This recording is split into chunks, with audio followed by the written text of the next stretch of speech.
So customer emotions. So tell us, how do emotions become content? Sure. So, we sell on Amazon largely, but we also have a Shopify site and a little bit of offline retail sales. And the first thing that strikes you about Amazon when you hop on as a seller is sort of the immediate distance you have between you and the customer, which we all know because Amazon owns the customer.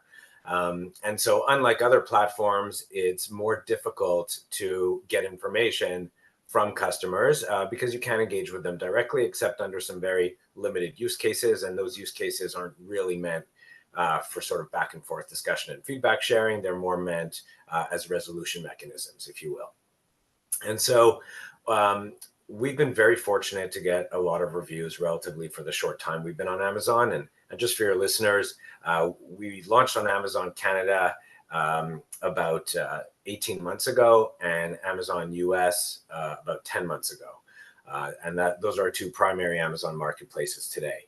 But we already have somewhere around 1,000 reviews across our products, which is quick and helpful. And so the first thing we do, like many sellers, I hope, is we read every single word in every single review.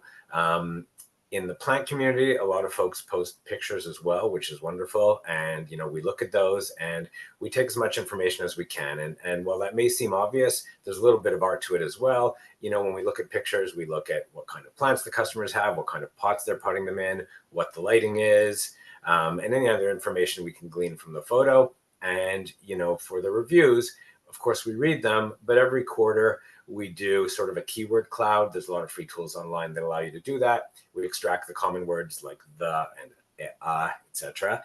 And we look for word groupings. And, we see different words popping up at different times in conjunction with some of the other things we're doing in terms of product titles and descriptions and bullets. And we make adjustments where necessary. So for a concrete example, if we see the word watering popping up a lot in customer reviews, well, obviously there's a reason for that, and we'll look at the context in which it pops up, and we may tweak the first bullet on our listings or product titles to reflect whatever needs to be done there.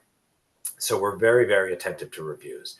The other thing we do, and those reviews, as a note, Nick, don't apply only to our Amazon listings. We look at our Shopify reviews, and that information influences our Amazon listings. So if you sell on multi-platform, you have to feed back the things you're learning right into Amazon, even if it's information, pulled from elsewhere. So that's the first big section. The other one, of course, is questions. We love that Amazon allows customers to ask questions, and we learn a ton from those questions. And we do the exact same thing as we do on the reviews. So what are folks asking about? What are some of the common things? And, because a small subset of folks asking a question is often indicative of the larger subset wondering the same thing, but are, perhaps they're more reticent to communicate, we take that information and we feed it right back into the listing information, description, images, etc. So that is a constant loop that we're always managing, which is the best way for us to, quote unquote, talk to the customer on a platform that doesn't sort of allow direct communication. So, okay, there is a few things. These are completely white hat tricks, but nevertheless, they kind of jumpstart certain things. Do you get people to post the questions that you would like to answer? That's a really smart question. We do. We wish we could happen more. We wish it could happen more, rather. Sometimes it's uncanny that the questions asked are exactly the questions we want to answer. And, we're very excited about that. But it's not a perfect thing. And often there are things we're really trying to communicate that we hope someone will answer so we can ask so we can push the response over the top. But it's hard to do that. So it doesn't always happen, but we're very quick to respond. And, I'd say our question to review ratio is about in the high single digits. And again, I'd love to speak to other sellers and find out if that ratio is typical, but we're happy with it. We'd love to be at about a 10-to-1 sort of question for review ratio because that shows good level of customer engagement, but high single digits is definitely a happy place.